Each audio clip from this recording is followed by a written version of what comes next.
TP9 time news ప్రజాహితం ప్రగతిశీలం. Brother, నీకు ఒక మాట మాత్రం స్పష్టంగా చెప్తున్నాను. నాకు ఎలాంటి ఇల్లీగల్ వ్యవహారాలతో నాకు సంబంధం లేదు. ఫోన్ ట్యాపింగ్ అని చెప్పి లీకు వీరుడు రేవంత్ రెడ్డి గారు పాపం డైరెక్ట్గా ప్రెస్ కాన్ఫరెన్స్ పెట్టే దమ్ము లేదు, డైరెక్ట్గా ఆధారాలు ప్రజల ముందు పెట్టే దమ్ము లేదు. ఏముందో విషయం ఎవరికి తెలియదు. పోలీస్ రిమాండ్లో ఉన్న వాళ్ళకి కూడా ఫోన్లకు వెళ్ళి మీకు లీకులు వస్తాయి. ఈయన లీకు వీరుడు. మరి లీకు వీరుడు ఏదో కష్టపడి నా క్యారెక్టర్ అసాసినేషన్ చేయాలనే ప్రయత్నంలో చాలా బలంగా ఉన్నాడు. ఎవరో హీరోయిన్లను నేను బెదిరించిన అంటది ఆ మంత్రి. ఆమెకు నెత్తుందా లేదా నాకు తెలియదు. నాకు అంత కర్మ ఏంది, నాకు ఈ దిక్కుమాలిన పనులు చేయాల్సిన పరిస్థితి ఏంది. నాకు ఎలాంటి ఫోన్ ట్యాపింగ్ వ్యవహారంతో నాకు ఎలాంటి సంబంధము లేదు. ఈ అడ్డమైన మాటలు ఎవరైనా మాట్లాడితే, చెత్త మాటలు ఎవరైనా మాట్లాడితే వారు మంత్రి అయినా ముఖ్యమంత్రి అయినా తాట తీస్తాము, లీగల్గానే చూసుకుంటాం. తాట తీస్తామంటే మళ్ళీ మీరు ఇదే యూట్యూబ్లో తమ్మునీళ్ళు పెట్టి తాట తీస్తామన్నాడు ఈయనకు అహంకారం ఎక్కువ అని చూపెట్టకూరి. అదే వినండి, తొందరపడకండి. తప్పకుండా లీగల్గానే ఎదుర్కొంటాం, న్యాయపరంగానే ఎదుర్కొంటాం. మాకు ఎవరిని బెదిరించాల్సిన అవసరం కానీ ఎవరిని ట్యాపింగ్ చేయాల్సిన అవసరం కానీ లేదు. కానీ దయచేసి మీడియా మిత్రులు నేను కూడా కొడతా ఉన్నా. 2014లో మా ప్రభుత్వం వచ్చింది.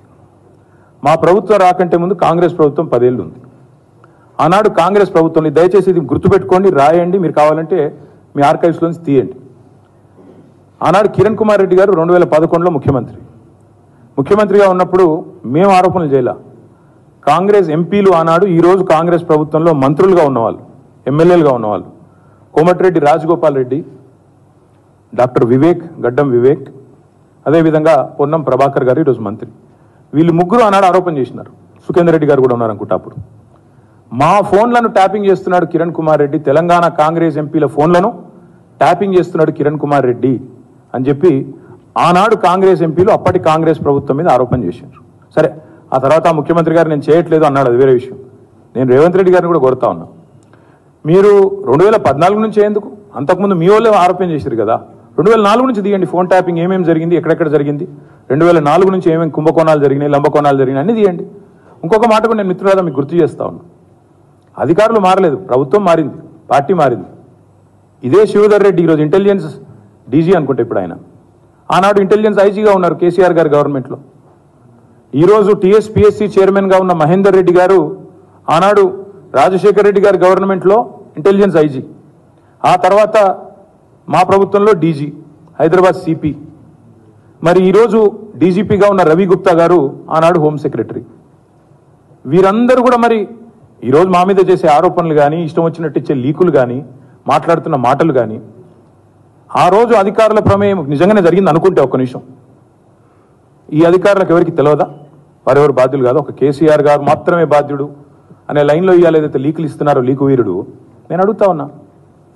మరి మహేందర్ రెడ్డి గారు, శివధర్ రెడ్డి గారు, రవి గుప్తా గారు, ఇంకా చాలామంది ఉన్నారు, సజ్జనార్ గారు అన్నాడు ఎస్ఐబి చీఫ్, వీళ్ళందరూ ఉన్నారు. మరి అధికారులే మారలేదు కదా.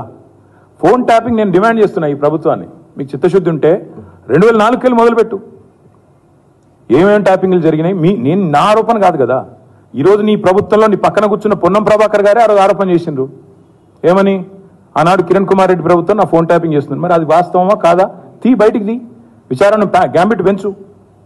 ఆనాడు అధికారులందరినీ పిలిపి, రిటైర్డ్ ఉన్న వాళ్ళందరినీ పిలిపి, నీ కాంగ్రెస్ ప్రభుత్వం ఫోన్ ట్యాపింగ్ చేసిందా లేదా చూద్దాం. ఇంకోటి బ్రదర్, మీరు మర్చిపోయినట్టున్నారు, నేను మర్చిపోలేదు. నాకే ఐఫోన్ వాళ్ళు, యాపిల్ వాళ్ళు మెసేజ్ పంపినారు, నీ ఫోన్ సర్వేలెన్స్లో ఉంది అంటే. నేను దాని స్క్రీన్ షాట్ కూడా మీరు చూసుకోండి కావాలంటే, ట్విట్టర్లో అప్పుడే పెట్టినా. నా ఒక్కడికే రాలేదు, అసదుద్దీన్ ఓవైసీకి వచ్చింది, ఇంకా కొంతమంది మిత్రులకు ఇక్కడ తెలంగాణలో కూడా, మీ ఫోన్లు సర్వేలెన్స్లో ఉన్నాయి, జాగ్రత్త, మీ ఫోను హ్యాక్ అయింది అని నాకు 2022లోనో 2023లోనో వస్తే నేను బయట కూడా పెట్టినది. కాబట్టి ఎవరు ఫోన్లు ట్యాప్ అయినాయి, ఎవరు చేసిండ్రు, ఇవన్నీ కూడా నాకేం భయం లేదు. మేము చాలా స్పష్టంగా ఉన్నాం, చాలా క్లారిటీతో ఉన్నాం. కాబట్టి దయచేసి నేను మిమ్మల్ని కోరేది ఏంటంటే, ఈ యూట్యూబ్లలో పెట్టి పనికిమాలలోకి లీకులు ఇచ్చి అధికారికంగా ప్రెస్ కాన్ఫరెన్స్లు పెట్టకుండా రిమాండ్ రిపోర్ట్లు అని చెప్పి లీకులు చేసి ఎన్ని రోజులు బతుకుతారండి, ఎన్ని రోజులు టైం పాస్ చేస్తారు. రైతుల సబ్జెక్టు మాట్లాడరు.